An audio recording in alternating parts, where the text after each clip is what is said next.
Halo semuanya, Bapak, Ibu, dan teman-teman.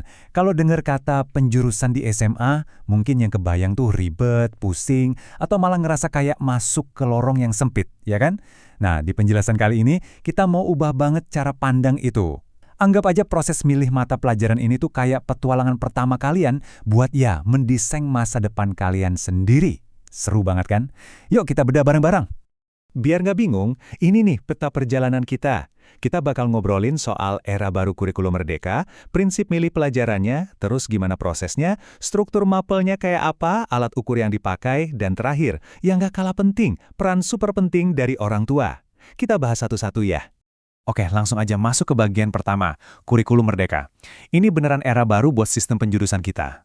Coba deh, ingat-ingat, zaman dulu tuh penjurusan kaku banget. Kita kayak dipaksa masuk ke dalam kotak. Entah itu kotak IPA, IPS, atau bahasa. Titik, nggak bisa nawar. Tapi di sistem yang baru ini, sekat-sekat itu ibaratnya udah dijebol habis. Kalian sekarang dikasih keleluasaan, kebebasan penuh buat milih mata pelajaran. Jadi kalian bisa ngeracik sendiri kombinasi mapel yang benar-benar pas sama minat, bakat, dan rencana karir kalian nanti. Udah nggak ada lagi tuh yang namanya terkurung di satu kotak sempit. Nah, masuk ke bagian kedua. Karena sekarang udah bebas, kita tentu butuh yang namanya prinsip pemilihan. Karena pilihannya banyak, kita butuh semacam kompas ya. Komponen pertama dan yang paling mendasar itu minat. Tapi tunggu dulu, ini bukan cuma sekedar aku suka pelajaran ini hari ini, besok enggak. Minat di sini tuh kecenderungan hati yang kuat banget. Ibaratnya passion dan rasa ingin tahu yang tulus dari dalam diri kalian. Ini nih yang bakal jadi bahan bakar utama buat nemenin perjalanan belajar kalian.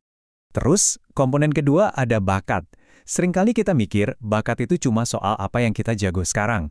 Padahal, sebenarnya bakat itu potensi bawaan yang mungkin masih ngumpet dan nunggu banget buat diasah. Nah, sistem sekolah ini tuh dirancang khusus buat bantu nemuin permata tersembunyi itu. Jadi, kita nggak cuma terpaku sama angka rapor masa lalu aja. Dan yang ketiga, kemampuan atau ability. Kalau minat dan bakat itu ibarat bensin dan mesinnya, kemampuan ini yang bikin mobilnya beneran jalan. Ini adalah kapasitas nyata kalian buat ngerjain tugas-tugas. Kemampuan inilah yang bakal membumikan mimpi-mimpi kalian jadi sesuatu yang praktis. Jadi, perpaduan pas antara minat, bakat, dan kemampuan ini yang bakal bikin fondasi masa depan kalian itu kokoh banget. Oke, lanjut ke bagian ketiga. Gimana sih proses milih dan pendampingannya di sekolah? Kalian mungkin mikir, aduh, terus milihnya gimana dong? Takut salah pilih. Tenang aja, nggak ada kok yang disuruh nebak-nebak sendirian. Sekolah udah nyiapin 4 langkah seru yang jelas banget.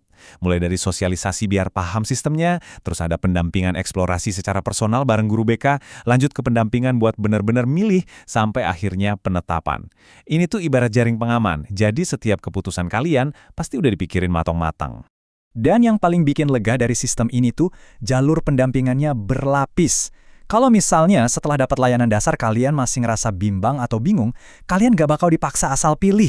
Sistem ini bakal otomatis ngarahin kalian ke layanan responsif, khusus buat bimbingan yang jauh lebih mendalam dan personal. Intinya, bener-bener gak akan ada satupun anak yang ditinggalin dalam keadaan masih ragu-ragu. Sekarang kita intip bagian keempat. Ini soal struktur mata pelajaran buat fase F, alias waktu kalian duduk di kelas 11 dan 12 nanti. Nah, disinilah area bermain kalian yang sesungguhnya. Ada 5 kelompok besar nih. Ada mapel umum yang sifatnya wajib, terus kelompok MIPA, kelompok IPS, bahasa dan budaya, sampai vokasi. Tapi ada tapinya nih, kalian tetap diwajibkan ngambil minimal 3 mata pelajaran dari kelompok MIPA dan IPS. Kenapa gitu? Ya, walaupun dikasih kebebasan, bukan berarti tanpa arah kan? Aturan ini buat mastiin fondasi akademik kalian tetap seimbang dan kuat. Biar lebih kebayang gimana serunya kebebasan ini, kita bisa lihat contoh nyatanya. Coba bayangin, di satu jadwal kelas, kalian bisa nemuin perpaduan mapel yang beda-beda banget. Ada siswa yang ngambil kombinasi klasik kayak fisika, biologi, kimia, tapi di sebelahnya, temannya ada yang ngambil informatika, terus dicampur sosiologi, ditambah lagi bahasa Prancis.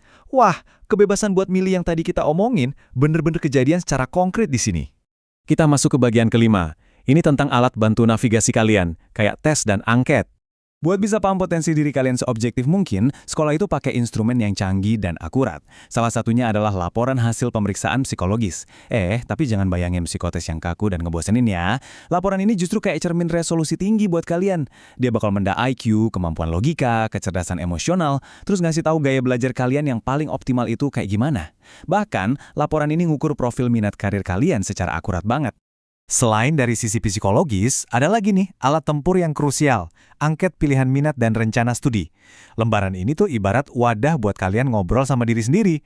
Nggak cuma ngeliatin nilai rapor doang loh, angket ini bakal ngerangkum prestasi non-akademik kalian, cita-cita mau masuk jurusan apa di kampus nanti, dan pastinya ngakomodasi harapan dari bapak dan ibu di rumah. Semuanya ngumpul jadi satu kesatuan data yang komplit.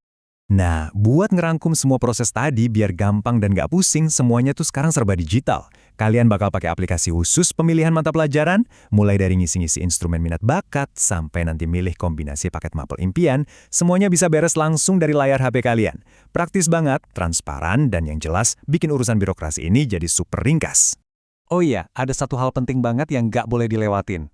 Pilihan mapel kalian sekarang ini tuh, ibarat jembatan langsung yang nyambungin kalian ke kampus impian. Misalnya nih, kalian udah ngincer banget pengen masuk rumpun ilmu humaniora kayak jurusan sastra, nah sistem bakal dengan pinter ngerekomendasiin kalian buat ambil bahasa Indonesia tingkat lanjut atau bahasa asing dari sekarang. Percaya deh, pilihan cerdas di momen ini bakal hemat waktu dan energi kalian banget di masa depan. Lanjut ke bagian ke-6, dan ini krusial banget, peran penting orang tua. Nah, buat Bapak dan Ibu yang lagi dengerin, saya mau ngomong langsung nih ke Bapak Ibu semua. Kalian adalah co-pilot yang benar-benar gak tergantikan di perjalanan ini. Kita tahu lah ya, di usia remaja gini, anak-anak sering banget kepengaruh sama omongan teman-temannya. Makanya penjelasan ini tuh nekenin banget pentingnya komunikasi di rumah. Ngobrol santai, dua arah yang penuh pengertian di ruang keluarga itu jauh lebih kuat efeknya buat ngebantu anak nentuin jalan mereka sendiri. Biar mereka nggak cuma sekedar ikut-ikutan teman. Dan ini sedikit pengingat yang semoga bisa bikin kita semua lebih tenang ya. Memilih mata pelajaran di SMA ini memang penting banget sebagai bagian dari dukungan karir. Tapi, ini bukan satu-satunya penentu mutlak kesuksesan anak-anak kita di masa depan. Jadi, nggak perlu terlalu cemas atau stres. Anggap aja ini adalah titik awal yang keren banget, toh perjalanan karir mereka masih panjang dan pastinya masih sangat fleksibel. Jadi gimana?